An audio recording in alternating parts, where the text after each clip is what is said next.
All right, today we're diving deep, all the way down to Bikini Bottom. Because look, if you've been keeping up with SpongeBob SquarePants, you've probably felt it too, right?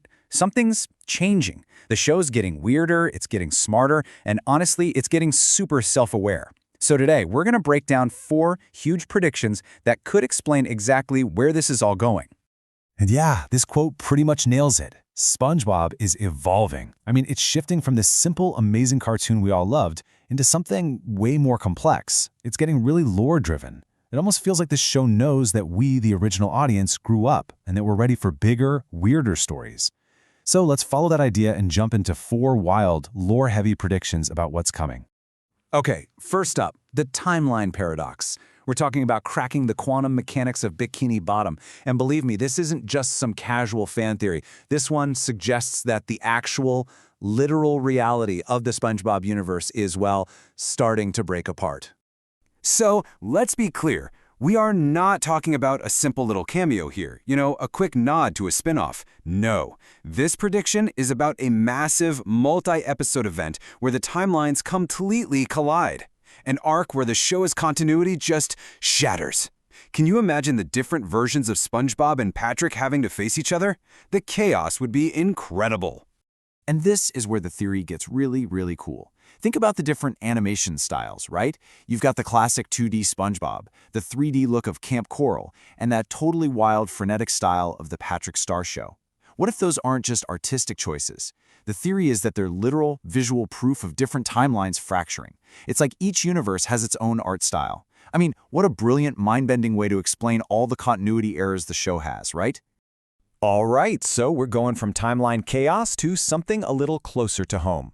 Prediction number 2, Bikini Bottom's arms race, or as I like to call it, the Karen 3.0 singularity. This one deals with a totally different kind of threat, pure technological dread. And it all starts with Plankton's biggest failure turning into his scariest success. So this whole idea really boils down to one fascinating question. What happens to SpongeBob's very soul when a machine can flip a Krabby Patty better than he can? This isn't just about business competition anymore. It's about an existential crisis for our favorite sponge. His entire identity is wrapped up in being the best fry cook ever. So what happens when he's made obsolete by an AI? It's basically the fear of automation, but, underwater. And here's how it could all go down, step by step. First, Plankton does something huge. He finally admits he's the problem. He gives Karen total control. That's the key. From there, Karen upgrades herself into this massive, super successful AI network, Karen 3.0. And boom, the Chum Bucket is suddenly the hottest restaurant in town. So what happens next? Well, Mr. Krabs, being Mr. Krabs, has to compete. He automates the Krusty Krab, and just like that, you've kicked off a full-blown tech arms race that could totally change the entire town. Okay, so we've talked about time and technology. Our third prediction expands the lore in a different way. Physically, we're talking about the horrors of the abyss, a return to the deep. The world of SpongeBob might be about to get much, much bigger and way, way creepier. Look, we all remember Rock Bottom, right? That episode was genuinely creepy. The weird creatures, that unsettling bus schedule, it was pure nightmare fuel, but in the absolute best way possible. Well, the thinking here is that Rock Bottom was just the beginning. It was just a taste. The writers know how much the older fans love that spooky side of the show, and they're ready to take us somewhere even darker. And we're not talking about just another spooky town. No, this prediction points to a completely new zone, an abyssal trench way, way below Bikini Bottom. Now, if you apply a little bit of what we could call SpongeLogic, thinking about actual deep-sea biology, what would live down there? You'd have these massive, bioluminescent creatures built to withstand insane pressure. We're talking true Lovecraftian eldritch horrors from the deep, creatures that would make the fish from Rock Bottom look like cute little pets. It's the perfect setup for some real aquatic horror. All right, for our fourth and final prediction, the show turns its self-aware lens inward. After messing with time, tech, and deep-sea monsters, the next logical step is to explore the mysteries hiding in plain sight, the secret lore of Bikini Bottom's background characters. Just think about it for a second. We have Fred, the my leg guy. Who is he and what happened to his leg? Then there's Tom, the chocolate guy. And don't even get me started on Old Man Jenkins. Which one is the real one? This theory says we're going to get an entire special diving into their lore. We're talking about official, canonical backstories that turn these running gags into something more.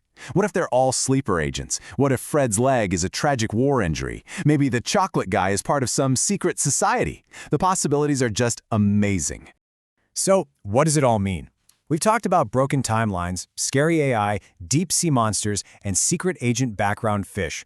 But the important thing to realize is that these aren't just four random, crazy ideas. They all point to the same thing. They're all symptoms of a huge, intentional shift in how the show tells its stories.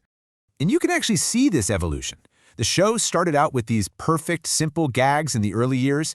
Then it started to get a little weirder, a little creepier in the middle seasons. And now all signs point to the future being about complex, deep lore. It really feels like SpongeBob is actively building out its own massive universe, and it's doing it as a reward for all of us who grew up with it and are now ready for something more. Which kind of brings us to the big final question, right? Because this isn't just happening with SpongeBob. We see this trend in so much modern animation. So why do we want our cartoons to have these huge conspiracies? Why do we as an audience crave this stuff? Why are we so hungry for our funny, simple shows to have deep lore and tragic pasts and universe-breaking events? What does that say about us and the kinds of stories we need right now? That's definitely something to chew on.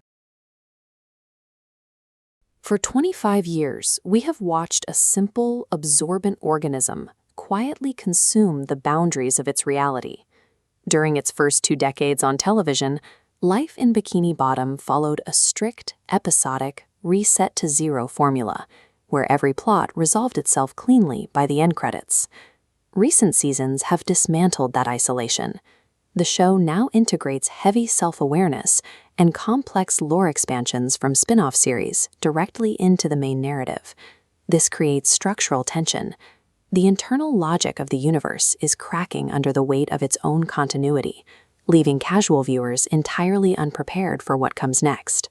By applying real-world scientific disciplines and strict logical frameworks, a method we call SpongeLogic, to these structural cracks, we can determine the exact trajectory of Season 17. The franchise has evolved into an escalating system of cause and effect, where every narrative choice generates a measurable consequence. We begin at the microscale. The recurring background fish we see every episode function as narrative sleeper agents in a 25-year canonical conspiracy waiting to be triggered. This forensic network graph maps the increasing frequency of legacy background appearances. Following the precedent of the My Leg episode, the data points to a dedicated special focusing on the tragic canonical backstories of characters like Old Man Jenkins. Moving to the societal scale, we detect a severe economic threat at the Chum bucket, the Karen 3.0 singularity. Plankton has reached a point of operational exhaustion. He will surrender 100% of his business control to a hyper-intelligent AI network, achieving unprecedented efficiency. This chart compares stagnant organic output against the efficiency of AI automation. In the technological arms race of Bikini Bottom, this shift forces Mr. Krabs to automate the Krusty Krab workforce to remain competitive. This arc translates real-world economic dread regarding workplace automation into the physical ecosystem of the show. The analysis now moves downward into the physical environment. The show has an established history of utilizing eerie, unsettling locations like the abyss of rock bottom to generate tension. This bathymetric depth map illustrates the standard pressure zones beneath Bikini Bottom. Bathymetric refers to the topography of the ocean floor. The narrative is trending deeper into a previously undiscovered, high-pressure trench ecosystem hidden far beneath the known city limits. The extreme pressure and lack of sunlight down here create the perfect conditions for deep-sea gigantism, a biological phenomenon where deep-sea species grow drastically larger than their shallow-water relatives. The writers are weaponizing the actual science of marine biology to introduce physical, environmental dread. We have reached the maximum threat level on the cosmological scale, the total structural breakdown of the show's reality. We anticipate a timeline collision, a multi-episode paradox created when the continuity of the main show directly intersects with its spin-offs. This diagram shows parallel timeline vectors intersecting. This visualizes a quantum paradox, a contradiction occurring when an entity interacts with its alternate self. As the vectors fragment, jarring shifts in art styles become visual symptoms of these timeline fractures. This intersection initiates an existential multiversal crisis that rewrites the structural reality of the ocean floor. The program has transformed into an expansive canvas that reflects modern anxieties about technology, the unknown, and the stability of reality. The writing team is utilizing internet theory culture as a literal architectural blueprint to map out the future of this universe. These outcomes are the result of systemic stress tests currently running within the narrative. The structural limits of this underwater world are fracturing, and whatever waits at the bottom is approaching fast. Apply this same hyper-logical framework to the evidence and submit your own rigorous predictions for Season 17 in the comments. Let's dig into a classic what if. What happens if the villain wins on the very first day? So, just imagine an alternate timeline where the whole story starts with a successful heist. In this reality, Plankton actually does it. He gets the secret formula, his life's goal, done. With the formula gone, the Krusty Krab loses the one thing that made it special. The financial hit is insane. Profits just tank, crashing straight to zero. So what can Mr. Krabs do? He's forced to shut the whole thing down, for good. And that one event sends shockwaves through everyone's lives. It's the end of an era. But as one door closes, another opens, and Plankton is ready to pounce. He doesn't just become a competitor. Nope, he builds a full-on monopoly.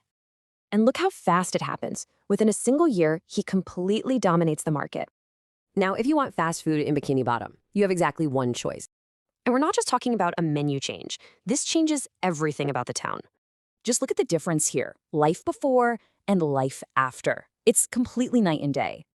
The entire town's culture and its economy now revolve around a single corporation. So this brings up the biggest question of all. Could this new world order actually last? Well, there are pretty much two ways this could go. Total collapse, or, surprisingly, it could thrive. So, the argument for collapse is simple. A boring diet and no competition leads to decay. But on the other hand, Plankton's efficiency might create a stable, maybe even prosperous society. Which really makes you wonder, was Plankton just a villain, or was he an innovator? Lives in a pineapple under the sea. Yeah, that part's easy. But how does that pineapple connect to a massive multi-billion-dollar corporate power struggle? Well, today, we're pulling back the curtain on the huge business empire built by one very absorbent, yellow, and porous cartoon character. Of course you do. For more than 20 years, he's been just everywhere in pop culture. The face, the voice, that laugh, it's all instantly recognizable pretty much anywhere on the planet.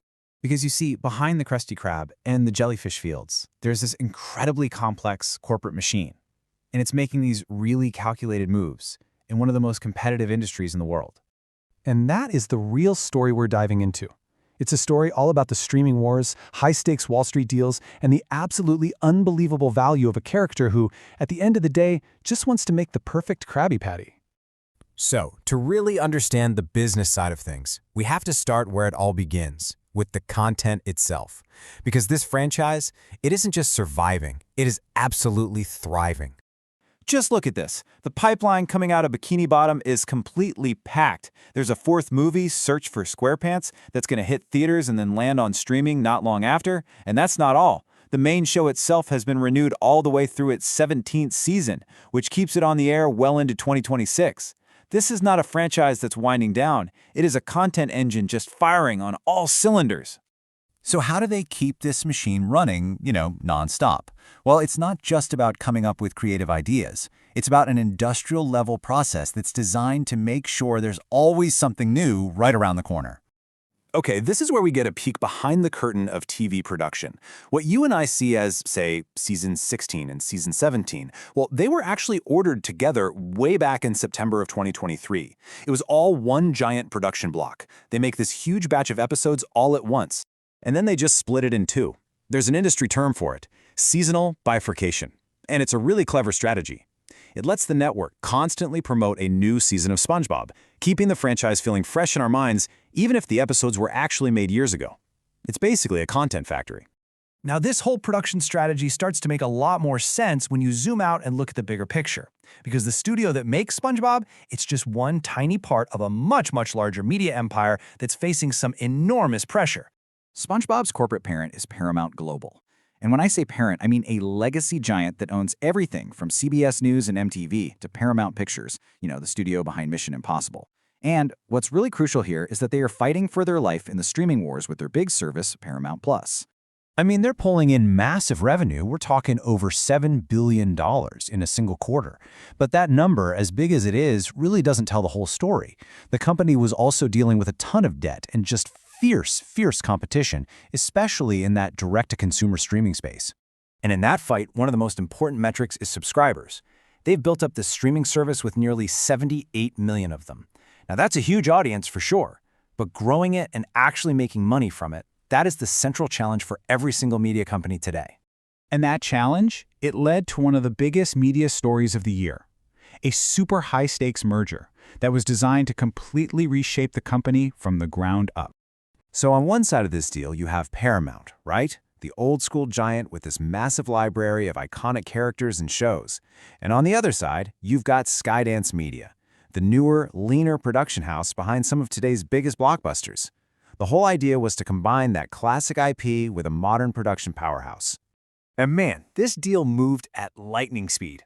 After months of rumors, they announced an agreement in July 2024.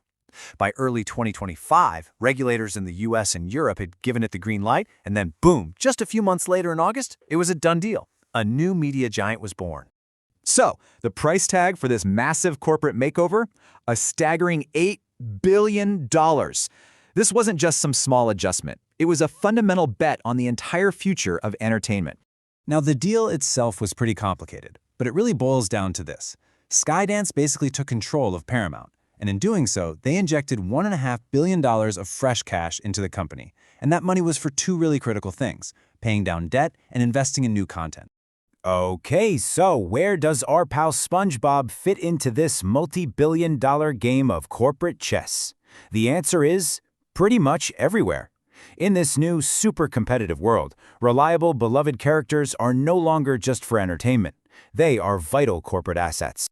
And hey, you don't have to take my word for it. The company says it themselves. In their own financial reports, they put the new SpongeBob movie right next to Mission Impossible as a key part of their strategy to, and I quote, enhance profitability. So yeah, it's not just a kids movie. It's a pillar of their entire financial plan. And this, right here, this is the absolute core of our story. On one side, you have the character we all know and love. But on the corporate side, he's seen through a totally different lens. He's not a fry cook. He's a driver of streaming subscriptions. He doesn't just live in Bikini Bottom, he's a piece of intellectual property that helps justify an $8 billion merger. And this isn't a one-off thing. Paramount's entire strategy revolves around this idea. Their mantra is fewer, bigger, breakthrough original series. So instead of gambling on dozens of brand new, unknown shows, the plan is to pour money and resources into the proven franchises that people already love. And as you can see, SpongeBob is always named as one of their most important. Which, it leaves us with a really fascinating question. This kind of consolidation is happening all across the industry, all in the name of building bigger, more competitive streaming services. But as these characters we grew up with become the financial bedrock for these massive corporations, does it lead to more of what we love, or just a safer, more predictable world of entertainment? The fate of our favorite characters, and really the future of entertainment, kind of hangs in the balance. For over 2 decades now, he's been the cynical clarinet-playing cashier of Bikini Bottom. But somewhere along the way, Squidward tentacles went from being just a simple cartoon grouch to something way more complex. He became a symbol for an entire generation. So yeah, let's get to the bottom of this enigma. And this is more than just a character aging well. It's a genuine cultural phenomenon. The real question we're going to dig into is, how in the world did the show's biggest, sourest grump somehow become its most deeply understood and relatable character? I mean, how did that happen? Okay, so to solve this thing, we're going to break our journey down into 5 parts. First, we'll hit the Squidward paradox. Then, we'll look at him through our own grown-up eyes as an adult in Bikini Bottom. After that, we absolutely have to relive his one shining moment of glory before we dive into his bizarre and kind of dark online legacy. And finally, we'll look at what the creator really wanted for his future. So first up, the Squidward paradox. This is all about that fundamental shift we've all felt, right? How your view of him completely flips depending on whether you're watching as a kid or as a full-blown adult. This slide just nails it. On the left, that's what we all saw as kids, right? Squidward was just the boring, mean neighbor who was always ruining SpongeBob's fun. But look at the right. As adults, we see the truth. The guy's overworked, he is so underappreciated, and his constant need for just 5 minutes of peace and quiet is, well, it's painfully relatable. And that relatability, that's what brings us right into our second section, an adult in Bikini Bottom. Here, we're really digging into why his character hits home so hard for a grown-up audience. He's basically the soul of a blue-collar worker who's just trapped in this world of relentless, almost painful, childlike optimism. I mean, come on. This line right here from Krusty Towers, this is pure, uncut customer service pain. Anybody who has ever worked a service job feels this quote deep in their soul.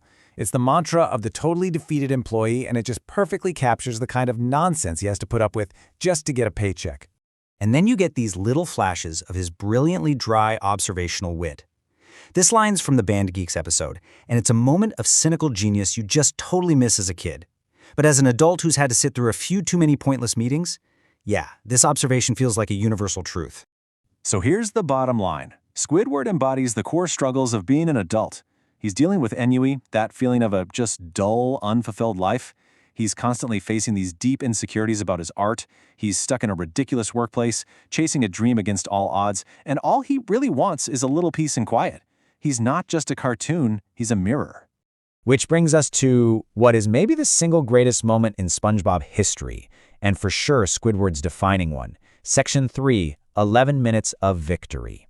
Let's do a little analysis of that masterpiece episode, Band Geeks.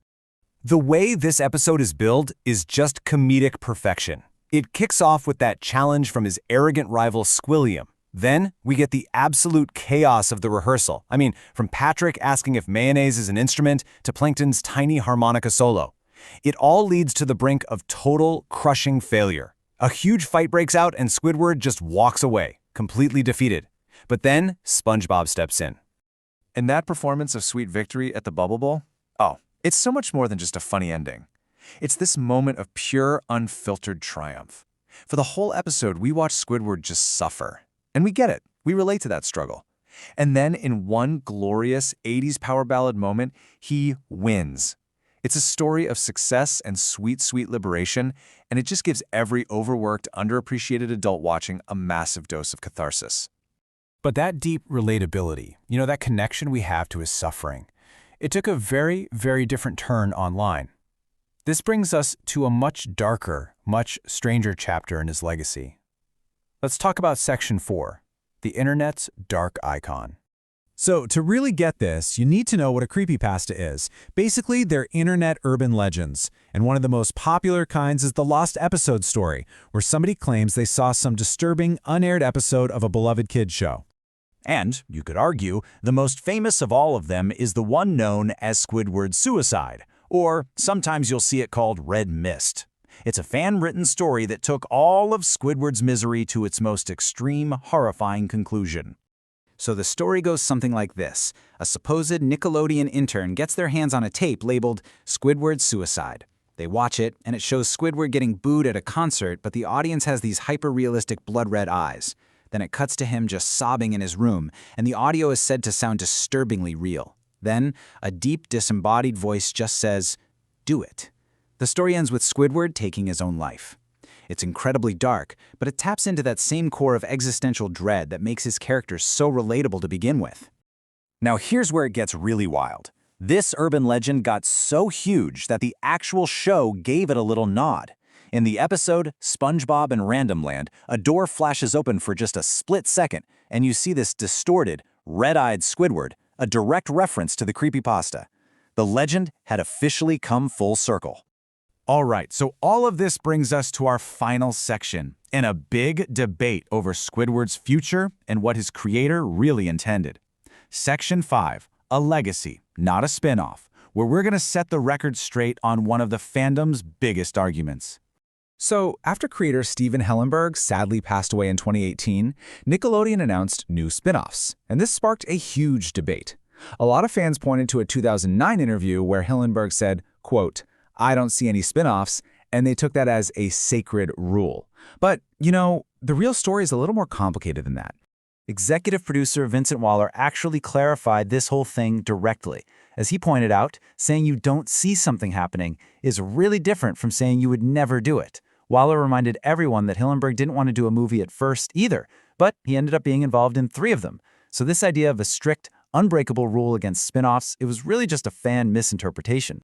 So, from a simple grouch to a symbol of adult anxiety, from a rock and roll hero to a dark internet legend, Squidward's journey is kind of a reflection of our own, and it leaves us with this one last fascinating question. What does Squidward's evolution tell us about the stories we look for meaning in, and how that meaning can totally transform as we get older?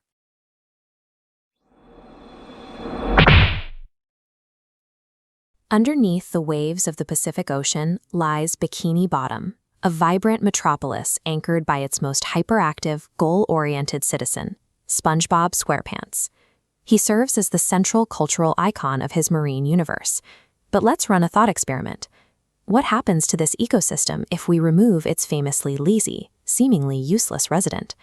What if his best friend, Patrick Star, never existed? If we delete Patrick from the timeline, the bright colors of Conch Street rot instantly. We are left with a grim, monochromatic wasteland. This mapping reveals the ontological collapse of the city, a catastrophic failure where the very reality and stability of a social system break down entirely.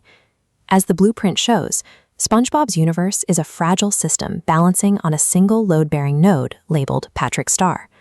Patrick provides a vital psychological counterweight. He embodies the child archetype, a psychological profile representing uncomplicated joy and a safe harbor from cynical adults. His personality fits the ESFP profile, extroverted, sensing, feeling, and perceiving, acting as the exact grounding mechanism SpongeBob's neuroses require. Without this specific psychological grounding, the timeline bifurcates. This is the terminal failure state of the entire Pacific Theater. We trace this collapse back to the 1997 pilot episode, Help Wanted. A terrified SpongeBob stands outside the Krusty Krab, paralyzed by the prospect of applying for his dream job. In the canonical timeline, Patrick provides a crucial confidence boost, literally pushing his best friend through the glass doors to claim his destiny. In our alternate reality, SpongeBob's hyper-organized behavior takes over. Lacking that push, he abandons his dream and walks away into the murky shadows. Lacking the strict structure of fry cook employment, SpongeBob's psyche deteriorates. He veers into extreme neurosis, barricading himself indoors and withdrawing from society completely. This economic failure sidelines the town's primary optimist. Without his energy at the Krusty Krab, the social fabric begins to fray, leaving Bikini Bottom exposed to the threats that follow. Next door, Squidward Tentacles experiences a massive shift. In the normal timeline, Squidward's hatred is fueled by forced neighborhood and workplace proximity to a chaotic sponge. With SpongeBob as a silent recluse, Squidward finally achieves the absolute, uninterrupted peace and quiet he has always desired. But that peace carries a heavy cost. Without SpongeBob's energy driving the local economy, the town stagnates. It rusts and overgrows right up to the edge of Squidward's perfectly pristine tiki house. Further across town, SpongeBob's extreme agoraphobia prevents him from ever exploring the tree dome to meet Sandy Cheeks. By missing this connection, SpongeBob loses his only intellectual mentor. His potential is permanently stunted, completely severing any chance of integration into the broader scientific community. Deprived of Patrick to force SpongeBob out into the world, the vibrant ecosystem fractures. The town devolves into isolated, decaying silos where characters never meaningfully interact. We reach a critical turning point during the 2004 Shell City mission. Plankton executes Plan Z, a multi-step authoritarian plot to frame Mr. Krabs, steal the secret formula, and enslave the town. Canonically, SpongeBob survives the extreme, dry extraterrestrial environment of the surface because Patrick is there to provide a necessary, shared emotional release.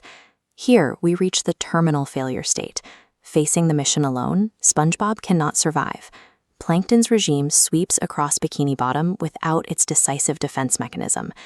The final, haunting aesthetic of this alternate timeline is a lonely, silent world. All color is drained, and the citizens shuffle aimlessly, totally subjugated beneath giant bucket helmets. Plankton's decisive victory identifies Patrick as the structural pillar protecting the universe from existential decay. Let's snap back to reality and look at the original 1997 animation pilot. You can spot the unpolished production details of a work in progress. Mr. Krabs has bright pink eyelids, the bubble transitions are noticeably choppier, and SpongeBob has a deeper voice. Series creator Steven Hillenburg designed Patrick with explicit intent. He drew the character to look dumb and slow, while writing him to act active and aggressive, the exact structural counter to the Sponge's meticulous personality. The casting cemented this dynamic. Actor Bill Fagerbakke stepped into the recording booth and provided an endearing, childlike humanity that brought the starfish to life. Patrick Star absorbs the boundless, chaotic energy of the protagonist. He keeps the universe functional and balanced.